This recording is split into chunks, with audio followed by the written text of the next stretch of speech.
Hello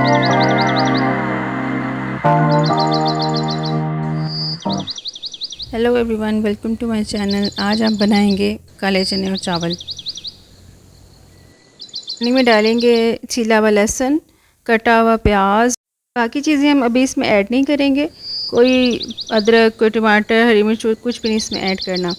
और इसमें डालेंगे हम नमक, लाल मिर्च और हल्दी पाउडर। ये सब चीज़ों को डाल के तो हमने इसको कुकर लगा देना है।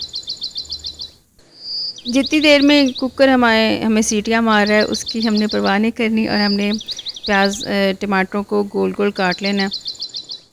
उसके बाद अदरक लेंगे। अदरक को हमने बारीक बारीक छिलका उतार के और उसको अच्छी तरह कूट लेना। हाथ से कूट के अदरक इसमें डलेगा। लहसुन चूँकि पहले डल के इसलिए खाली अदरक डलेगा।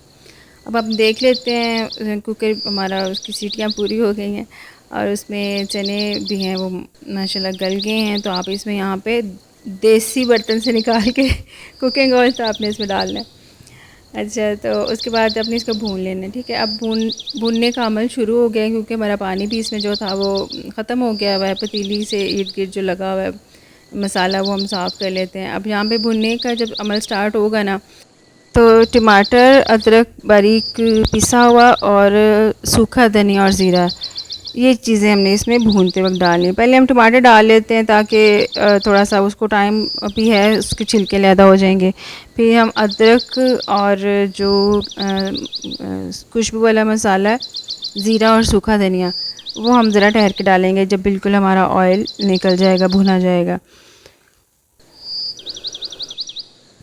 बस यहाँ पे आपने चम्मच हिलाना है और लगने ना पाए नीचे। और हमारा जो सालन है, मसाला है, वो बुड़बुड़ करने लग गया तो उसकी बुड़बुड़ के अंदर ही हमने जो है ना वो अदरक और ज़ीरा और सूखा धनिया जो थोड़ा सा हमने दरफड़ किया हुआ था वो हमने इसमें डाल देना है। और अब हम इसको थोड़ा सा अच्छी तरह से भून लेंगे ताकि इसकी खुशबू जो है ना वो इन्हेंस हो जाए।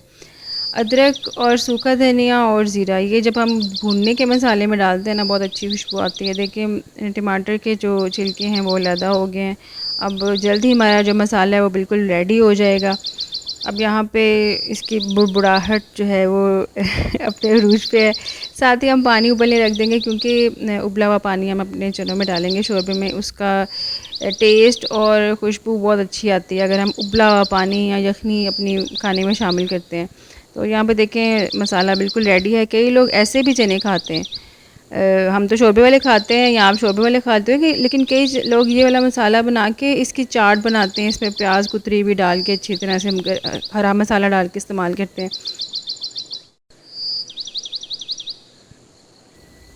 चलिए जी, अब हमारी जो हंडिया है, मसाला वगैरह सब कुछ रेडी हो गया है और घी इसमें से अलहदा हो गया। ऑयल घी जो भी आपने डालना होगा वो देखिए, मसाले को थोड़ा साइड पे करें तो वो चिकना चिकना ज़रा आपको नज़र आ रहा है।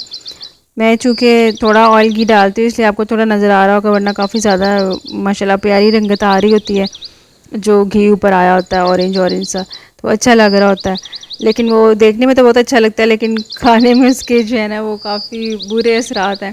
तो चलिए अब हम यहाँ पे अपना उबलता हुआ पानी जो है वो डाल देंगे और जो इसकी बुड़बुड़ाहट, डबडबाहट है वो फिर शुरू हो जाएगी।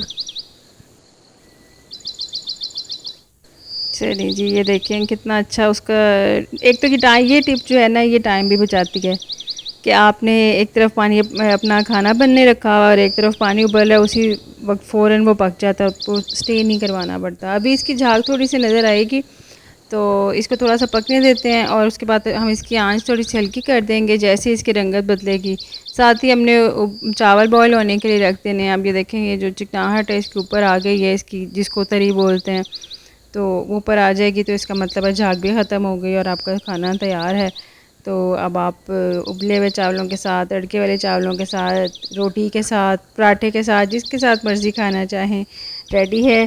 मिलते हैं नेक्स्ट वीडियो में। अल्लाह हाफ़िज़।